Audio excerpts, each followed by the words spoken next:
BA part third Asia का भूगोल, Asia के उच्चावच।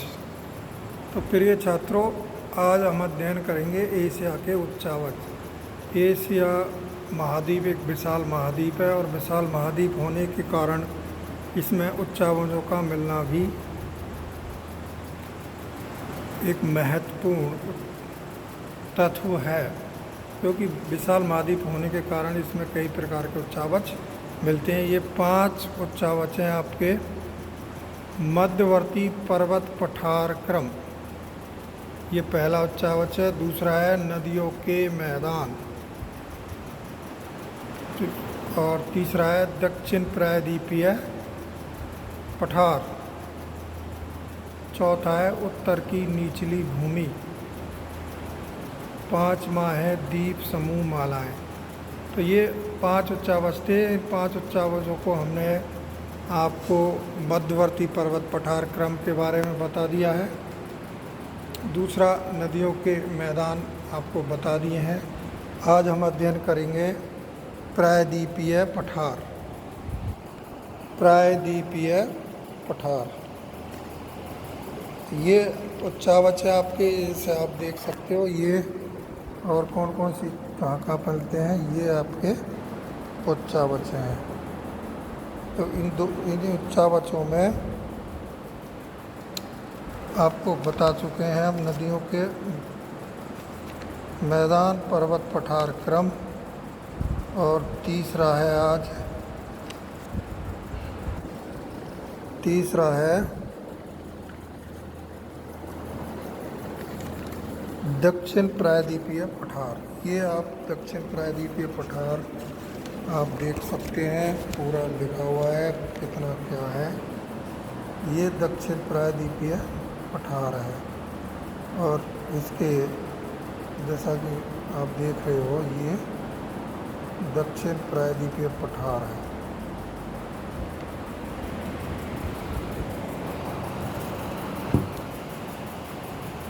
तो दक्षिण प्रायद्वीपीय पठार एशिया महाद्वीप के उच्चावचों में दक्षिण प्रायद्वीपीय पठार एशिया महाद्वीप के दक्षिण पश्चिम, दक्षिण एवं दक्षिण पूर्वी भाग में प्राचीन चट्टानों से निर्मित 3 प्रमुख पठार मिलते हैं। इन पठारों के बीच आज लंबी दूरी है। कभी ये एक भूखंड के अंश में थे, जिसे गोंडवाना भूखंड कहते हैं। तो दक्षिण प्रायद्वीप पठार को 3 भागों में बांटा गया है, और ये प्राचीन पठार हैं और प्राचीन चट्टानों से निर्मित हैं। कभी ये एक ही भूखंड था, लेकिन जिसे गोंडवाना भूखंड के नाम से जाना जाता था। तो सबसे जो पहला पठार है वो है अरब का प्रायद्वीपीय पठार। अरब का प्रायद्वीपीय पठार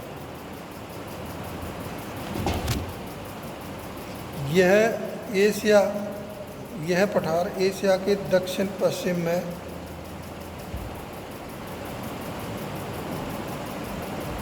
अरब प्रायद्वीप में स्थित है।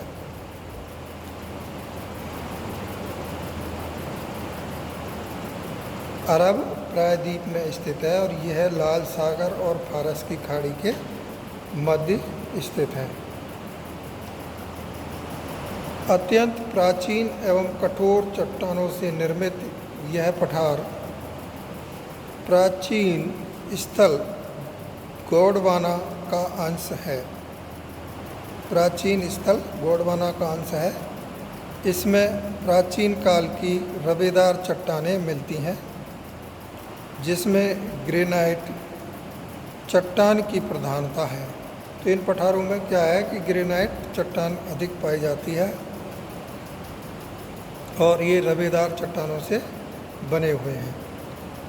इस पठार की ऊंचाई 2000 मीटर है। ढाल समान है, तो ये ज़्यादा ऊंचा नहीं है, ढाल समान है। ये शुष्क मरुस्थलीय भाग है। शुष्क क्षेत्रों में आता है और मरुस्थलीय भाग है। शुष्कता के कारण रेतीला हो गया है। चट्टानों के गर्भ में प्राकृतिक गैस खनिजों का भंडार है। चट्टानों के गर्भ में प्राकृतिक गैस और खनिजों का भंडार है। तो ये जो पठार है, अरब प्रायद्वीप पठार है, इसमें गैसें मिलती हैं, विभिन्न प्रकार के खनिज मिलते हैं और जो बहुत ही उपयोगी हैं। लाल सागर के पास ऊंचाई बढ़ गई है। संपूर्ण पठार का ढाल उत्तर की ओर है। तो ये अरब प्रायद्वीप का पठार था जो कि एशिया महाद्वीप के दक्षिण पश्चिम भाग में स्थित है।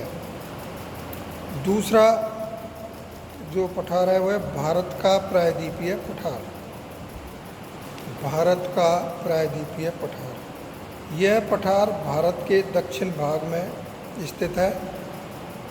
यहाँ भी प्राचीन चट्टानों से निर्मित गोंडवाना भूमि का अंश है। ये भी गोंडवाना भूमि का अंश है जो कि प्राचीन चट्टानों से निर्मित है और भारत के दक्षिण भाग में यह फैला हुआ है, जो कठोर रबेदार चट्टानों से बना है। यानी इसकी जो चट्टानें कठोर हैं, रबेदार हैं। इसके उत्तरी पूर्वी भाग में ज्वालामुखी चट्टानों का जमाव है। उत्तर पूर्वी भाग में ज्वालामुखी चट्टानें हैं। इसका ढाल पूरब की ओर है। इस पठार पर नदियों ने भूमि का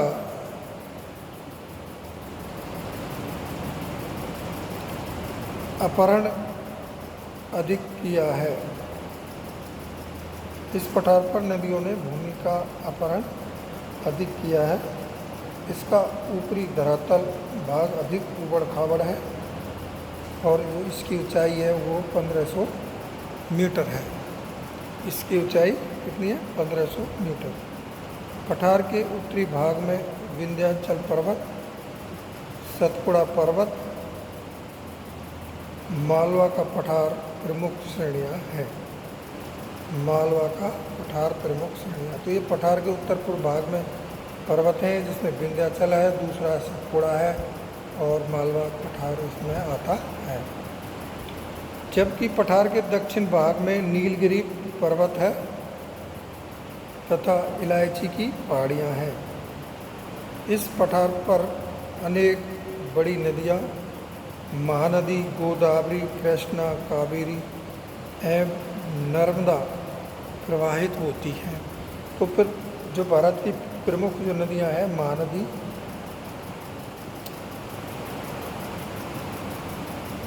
कृष्णा, गोदावरी, नर्मदा आदि नदियाँ इस पर बहती हैं।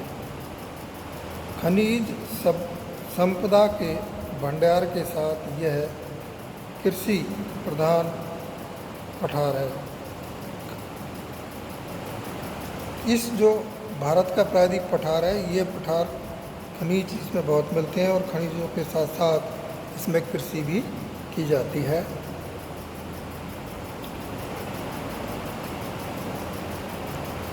मानसूनी जलवायु मिलती है, सघन वनस्पति क्षेत्र मिलती है, उपजाऊ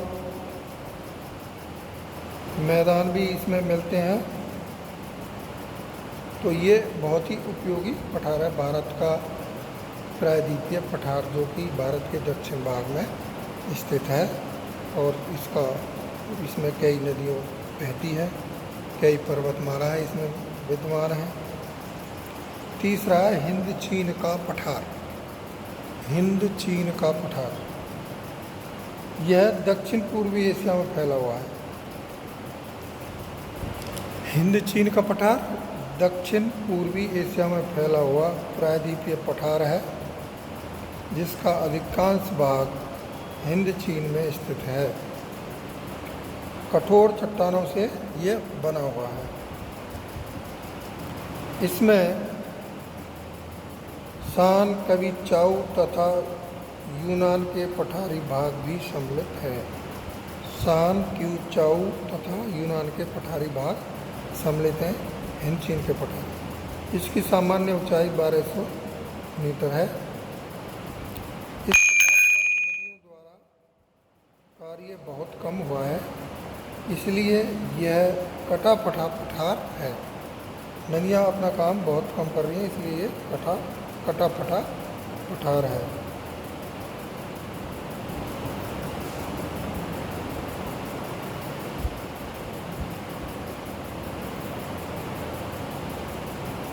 और इस पठार की जो विशेषता है वो है अपेक्ष और अपर्दन अधिक आर्द्र जलवायु के कारण घनी वनस्पति से ढका हुआ है।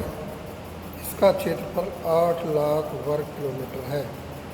यह पठार दोनों पठारों से भिन्न है। तो ये दक्षिण प्रायद्वीप पठार जो कि 3 भागों में बांटा गया था, इसकी सबसे पहला है अरब का पठार जो कि एशिया महाद्वीप के दक्षिण पश्चिम भाग में स्थित है। दूसरा है भारत का प्रायद्वीपीय पठार जो कि भारत के दक्षिण भाग में स्थित है या एशिया के दक्षिण भाग में स्थित है। और तीसरा है हिंद चीन का पठार जो कि दक्षिण पूर्वी एशिया में स्थित है। तो ये पठारी भाग था। आप जब ये पठार आप देख सकते हो, ये दक्षिण प्रायद्वीपीय पठार। तो ये सबसे पहला हो गया आपका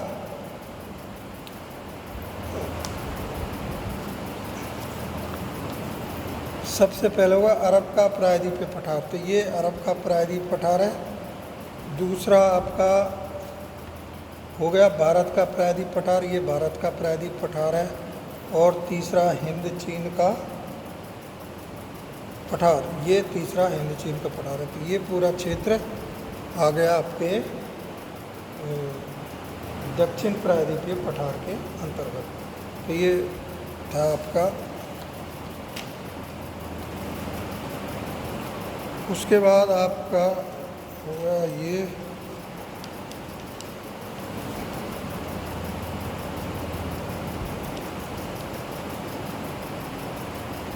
उत्तर की निचली भूमि।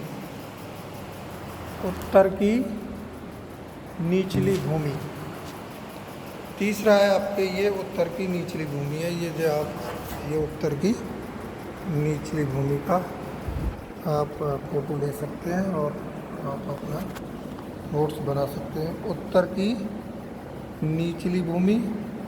और 5वां है द्वीप समूह मालाएं। ये तो अब उत्तर की जो निचली भूमि है वो आप बताएंगे। साइबेरिया प्रदेश के विस्तृत भाग पर यह उत्तर की निचली भूमि त्रिभुजाकार मैदान के रूप में फैली हुई है। यानी साइबेरिया प्रदेश में ये फैला हुआ है। इस मैदान के उत्तर में आर्कटिक महासागर, पश्चिम में यूराल पर्वत तथा दक्षिण एवं पूरब में मध्यवर्ती पर्वत पठार क्रम फैला हुआ है। तो इस प्रकार इसका घिराव है। इसमें इस मैदान के उत्तर में आर्कटिक महासागर है, पश्चिम में यूराल पर्वत है, दक्षिण और पूरब में मध्यवर्ती पठार क्रम है। संरचना के आधार पर यह एक निचला मैदान है जो 3 नदियों के द्वारा बना है। ओवी, एनीसी और लीना नदियों के बेसिन से बना है। मैदान का ढाल उत्तर की ओर आर्कटिक महासागर की ओर। इसका ढाल अत्यंत मंद होने के कारण इसके उत्तरी भाग में जल भर जाता है और अनेक दलदल बन जाते हैं। तो एक तरह से उत्तरी निचली भूमि साइबेरिया की है वो दलदली क्षेत्र, और दलदली क्षेत्र होने का मुख्य कारण है कि यहाँ पर जो इसका जो ढाल है वो बहुत कम है। इस मैदान की नदियों के मुहाने और निचले भागों पर बर्फ़ जम जाने के कारण इन नदियों का जल अफवाह रुक जाता है और अनेक दलदलीय क्षेत्र बन जाते हैं। तो ये एक तरह से दलदली क्षेत्र है। तीसरा 5वां है आपका द्वीप समूह मालाएं। एशिया महाद्वीप की द्वीप समूह मालाएं। तो ये आपका द्वीप समूह माला है 5वां।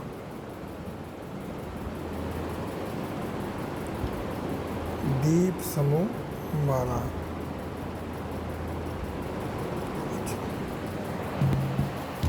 तो एशिया महाद्वीप के पूरब एवं दक्षिण पूरब की ओर अनेक द्वीप समूह एक पंक्ति में चाप की भांति फैले हुए हैं। ये द्वीप प्रशांत तथा हिंद महासागर में स्थित हैं। तो एशिया महाद्वीप के जो द्वीप हैं वो प्रशांत महासागर और हिंद महासागर में है। प्रशांत महासागर में द्वीपों की अधिकता है।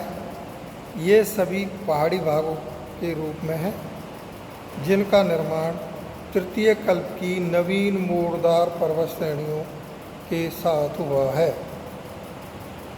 तो जो द्वीप समूह माला है उनका निर्माण किससे हुआ है?